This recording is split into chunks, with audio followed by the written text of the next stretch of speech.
గోదావరి బనకచెర్ల ప్రాజెక్టుపై తెలంగాణ ప్రభుత్వం అభ్యంతరం తెలిపింది. వెంటనే చర్యలు తీసుకోవాలని జీఆర్ఎంబీకి తెలంగాణ ప్రభుత్వం లేఖ రాసింది. ప్రాజెక్టుపై ఏపీ ముందుకు వెళ్లకుండా చూడాలని విజ్ఞప్తి చేసింది.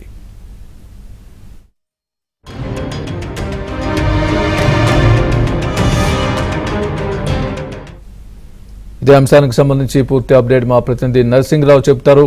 నరసింగరావు, చెప్పండి, ఏంటి బనకచెర్లకు సంబంధించి తెలంగాణ అభ్యంతరాలు ఏంటి?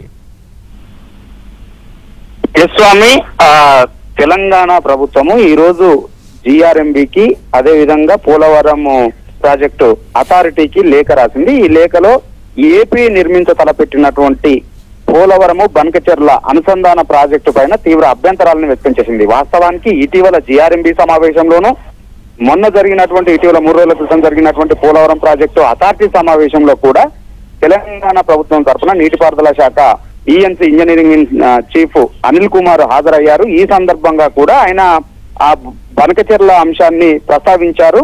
దీనిపైన దాని వివరాలని కేంద్ర జలశక్తికి అదేవిధంగా జీఆర్ఎంబీకి కేఆర్ఎంబీకి అడిగినప్పటికీ ఏపీ ఎంత ప్రాజెక్టు ఎన్ని నీళ్లను తరలించకపోతుంది, ఎలాంటి అనుమతులు ఉన్నాయి, దాని యొక్క డిపిఆర్ ఏంటి, దాని వల్ల తెలంగాణ పైన పడేటువంటి ప్రభావం ఏంటి అని చెప్పి వివరాలు కోరినప్పటికీ కూడా ఏపీకి సంబంధించినటువంటి అధికారులు ఏపీకి సంబంధించినటువంటి వివరాలు అందివ్వడం లేదు అని చెప్పి ఇటీవలనే అభ్యంతరాలను వ్యక్తం చేశారు. సో అదే అంశాలని లేవనెత్తుతూ ఈ రోజు మరొక మారు ఈఎన్సీ లేఖ రాయడం జరిగింది.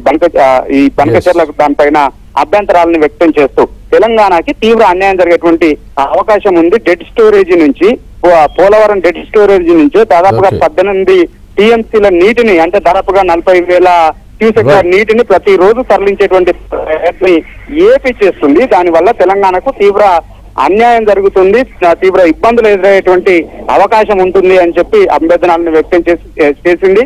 అయితే ఏపీకి సంబంధించి ఇటీవల జరిగినటువంటి సమావేశంలో ఏపీ అధికారులు అందుకు సంబంధించినటువంటి డిపిఆర్ ఇంకా తయారు కాలేదు, డిపిఆర్ తయారీ దశలోనే ఉంది అనేటువంటి right nursing, thanks for the update.